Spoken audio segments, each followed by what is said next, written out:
Assalamu alaikum. Welcome back to Hilaal Live. We say Jazakallah to you for staying with us, and Jazakallah to Luqman for coming with us.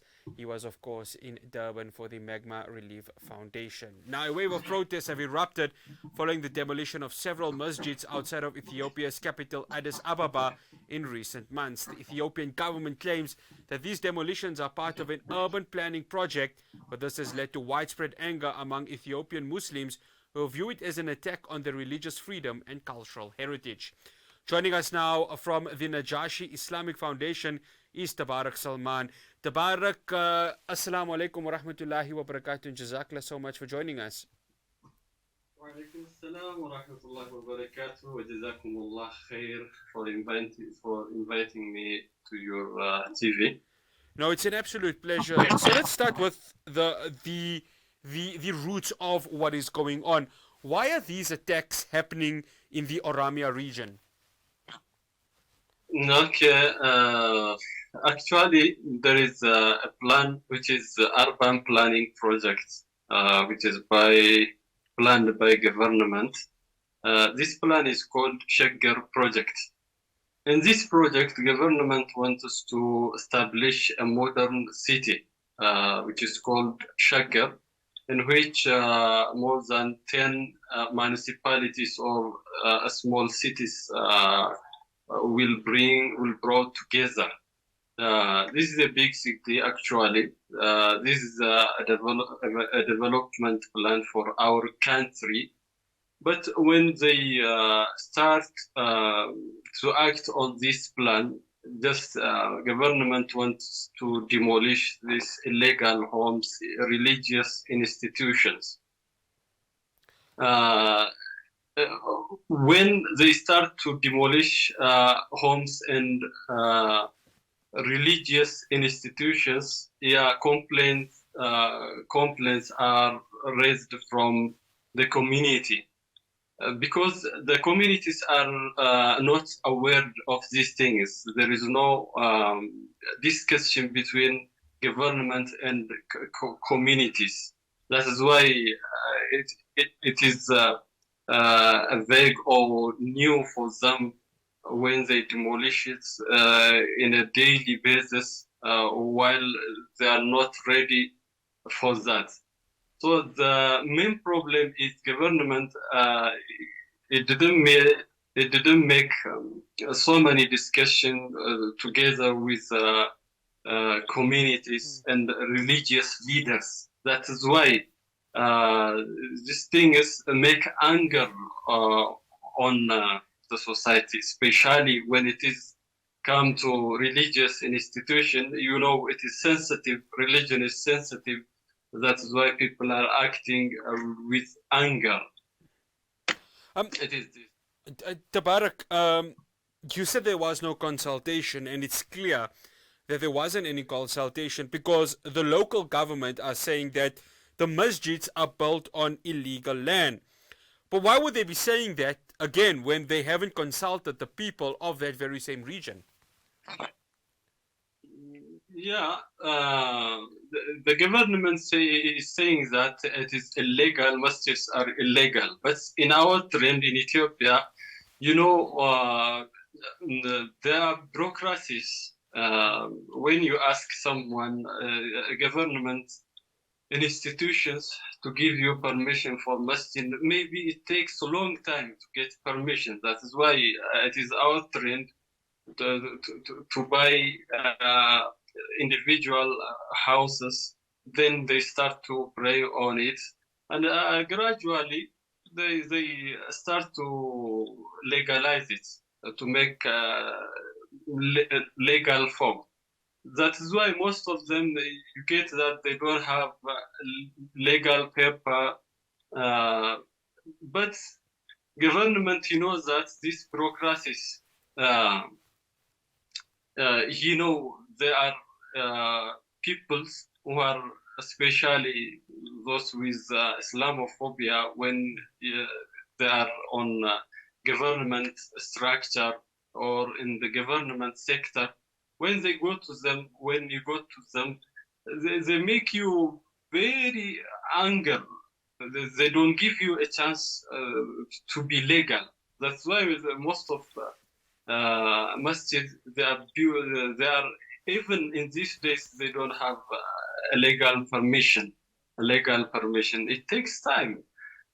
So when they build this city, government has to have a plan for religious institution to give them a place for all religious institution. But such things are not made toward this government. He didn't explain that I will give you a place in replacement of what is demolished here.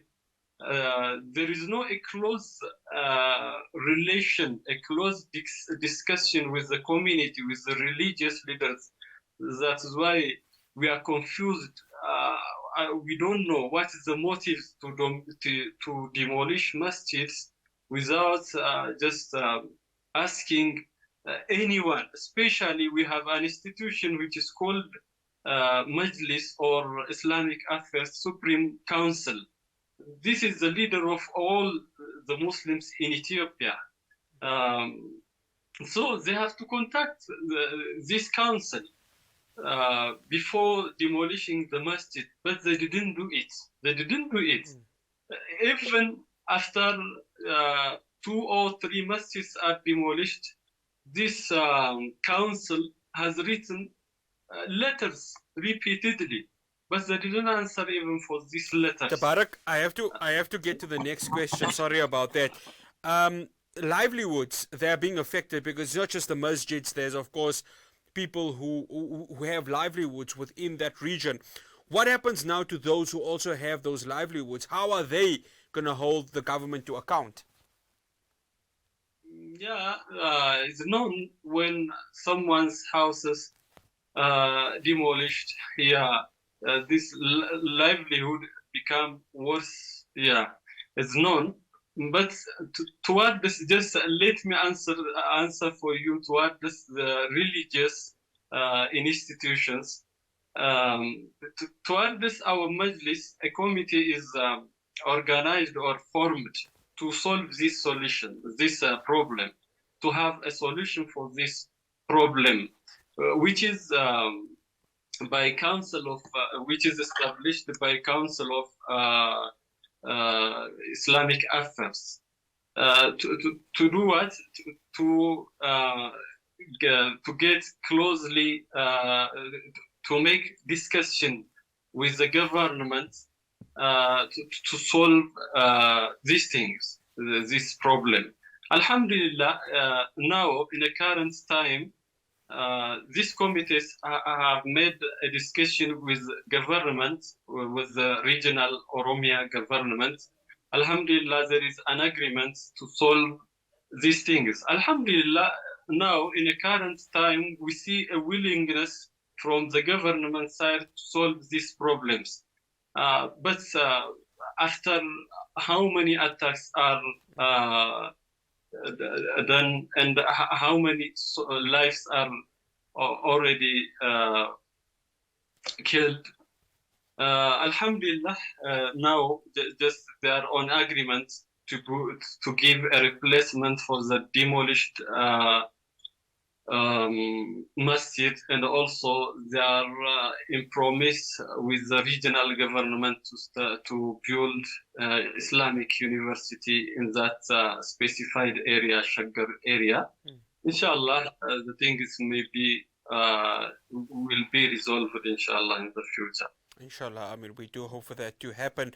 Tabarek, what needs to happen, of course, between the Oromia government and the one in Addis Ababa for there to be a solution? Because if the two are not seeing eye to eye, then there's going to be no real solution to this.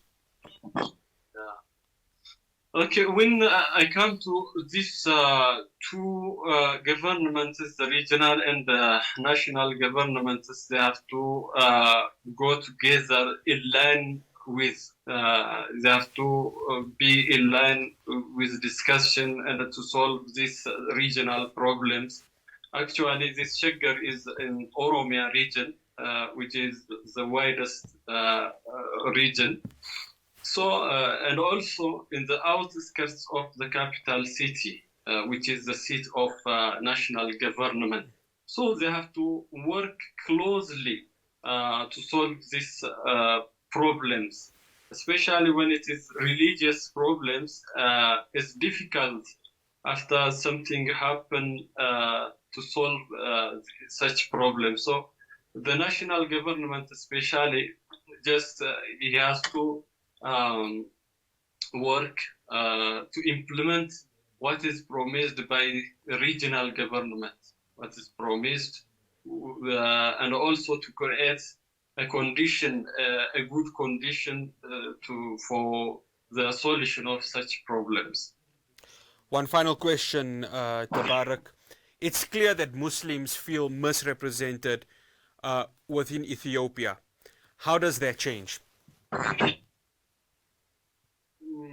Inshallah, when actually what I mentioned in the above, if such things are just fulfilled, if the government fulfilled what it promised, and also if there is a close relation towards government and the community, if there is a discussion, everything will be solved. So we request our government to have a discussion, to have a line with the communities to solve such problems in the future. Tabarek Selman, we'd like to say Jazakallah to you so much, and we hope that your countrymen and countrywomen in Ethiopia can find a peaceful solution so that they can be able to practice the religion of Allah, and that is Islam. Inshallah, Ameen. Allah will also request from you to make dua for our ummah and for all ummahs in the world. Ameen, thumma ameen, inshallah, to that dua. Tabarek Selman from the Nejashi Islamic Foundation. We say Jazakallah to you for joining us. Assalamu alaikum wa rahmatullahi wa barakatuh. Assalamu wa rahmatullahi wa barakatuh. Jazakumullah khair. Ameen, thumma ameen. Well, that's, well, depends on how the situation is going to unfold. Hopefully the AU doesn't need to get involved. Hopefully those in Ethiopia will be able to find an internal solution to what is currently happening at that country. No religious institution must be destroyed for urban and capital use. They always need to be there because that is a function of any democracy in order for religion to be practiced freely and fairly. After the break, I'll be talking to Foster Mohale from the Department of Health on the implementation of the National Health Insurance. Do stay tuned to Hilaal Live.